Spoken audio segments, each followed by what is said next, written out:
Alors là, vous êtes tombé à la bonne adresse. Raconter, répéter, révéler, respirer et rythmer.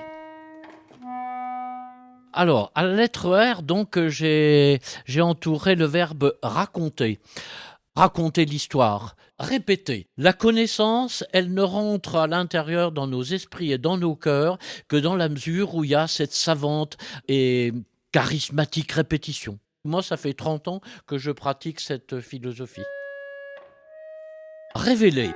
Parmi les missions que s'est donné le Centre d'études des patrimoines, il y a déjà 33 ans, on avait eu l'instinct nous travaillons sur tous les aspects de l'histoire et du patrimoine, mais il y avait un patrimoine architectural qui dépassait tous les autres, qui était déjà connu, mais pas assez mis en valeur, qui est le patrimoine des églises et chapelles romanes, le Brionnais étant à cet égard d'une richesse phénoménale. Donc on a commencé à continuer à enrichir les connaissances existantes à cette époque, et alors je peux vous dire que ça a été une véritable révélation. Quand nous avons commencé cet inventaire systématique, canton par canton, commune par commune, avec les étudiants des écoles d'architecture des pays étrangers, on connaissait 30 ou 35 églises et chapelles entièrement ou partiellement romanes. Aujourd'hui, la révélation, c'est que nous sommes arrivés à plus de 100 sur la seule région du Charolais-Brionnais, et on en est à plus de 300 pour le département de Saône-et-Loire, ce que tout le monde ignorait.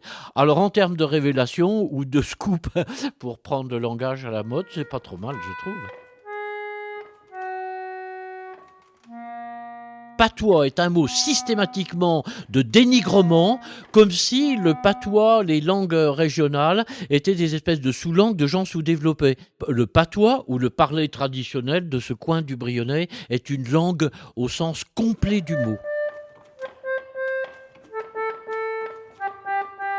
Le patrimoine, la question ne m'est jamais posée, mais je me la pose à moi. Le patrimoine, à quoi ça sert? Réponse brutale, à rien.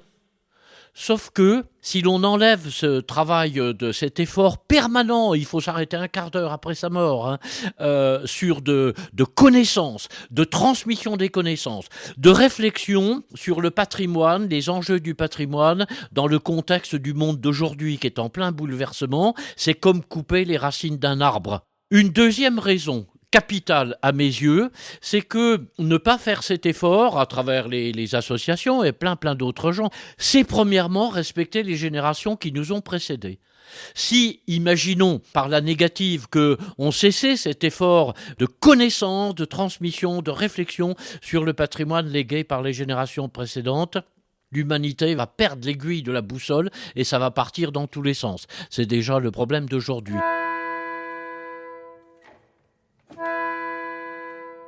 Les gens qui travaillent, nous on peut dire, on a vraiment donné notre vie à cette belle cause. Je constate que, par exemple, dans une association, c'est un formidable lieu de rassemblement des gens, toutes générations confondues. Si l'on dit « Oh oui, mais le patrimoine, ça intéresse surtout les papis, mamies, troisième âge en bonne santé, les églises romanes, les vieux machins comme ça », c'est une idiotie.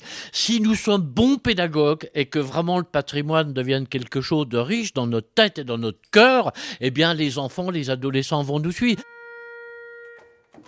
S'ils ne nous suivent pas, c'est que nous sommes mauvais. Voilà.